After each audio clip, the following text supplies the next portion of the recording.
Assalaamu calaykum waraxmatullaahi wabarakaatu. Kusoo dhawaada channelka Maxamuud Cabdilaahi Xasan. maanta iyo video cusub oo ka hadli doono dalka Eritrea. Channelka subscribe si videoda like gare comment-na xagga hoose ku qor. Dalka Eritrea ama State of Eritrea waa dal ku yaala geeska qaaradda Afrika. galbeed waxaa ka xigeeya dalka Suudaan, xagga koonfurna waxaa ka xigeeya dalka Itoobiya, xagga koonfur barina waxaa ka xigeeya dalka Djibouti, xagga barina waxaa ka xigeeya badda cas. cabirka dalka Eritrea waa 117,600 oo kiiloomitir oo square ah. caasimadda dalka Eritrea waa Asmara. tirada dadweynaha dalka Eritrea sanadkii 2018 wuxuu gaadhay 3,500,000 oo qof. dadweynaha dalka Eritrea waxay u kala baxaan 9 qowmiyadood. diinta dalka Eritrea waa Kristan iyo Muslim. xagga Kristanku yihiin Orthodox iyo Catholic, Muslimkuna yihiin Muslim Sunni ah. luqadda rasmiga ee dalka Eritrea waa af Tigray, inkastoo soo raacdo luqadda af Carabiga iyo af Ingiriisiga.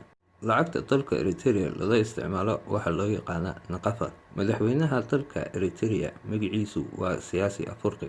Eritrea xornimadeedii waxay kala soo noqotay gumaystihii Talyaaniga 1941. mar labaad ee xornimadeedii kala soo noqotay dalka Ethiopia 1991. dhaqaalaha dalka Eritrea wuxuu ku dhisan yahay beeraha iyo xoolo dhaqatada iyo warshadaynta. xagga Eritrea ay tahay dalalka ugu faqiirsan qaaradda Afrika, inkastoo dalka Eritrea uu haysto keyd fara badan xagga macdanta loo yaqaano dahabka iyo koobarka iyo graniitka. xagga dekada cusub ay tahay lafdhabarta dhaqaalaha dalka Eritrea.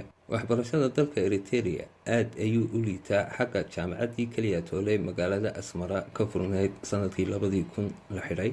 caafimaadka dalka Eritreana isaguna aad ayuu u liitaa xagga 3 cudur ay ugu waaweyn dalka: TB-da iyo malaariyada iyo AIDS-ka. xagga dalka Eritrea uu la galay dagaal dalka Ethiopia in ka badan 30 sannadood si xornimadiisii u kala soo noqdo dalka Ethiopia.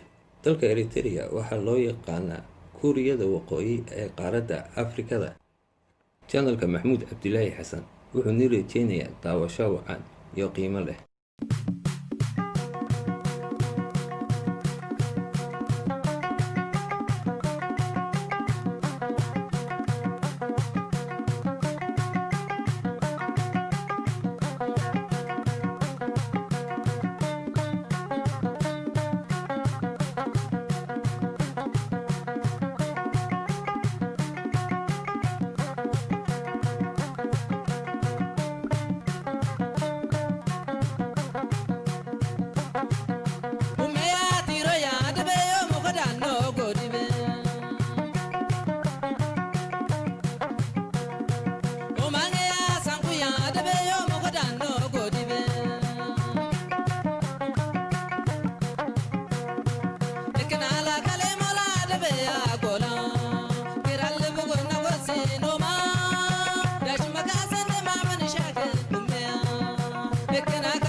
channelka subscribe si videoga like gare, kumadna xagga hoose ku qor.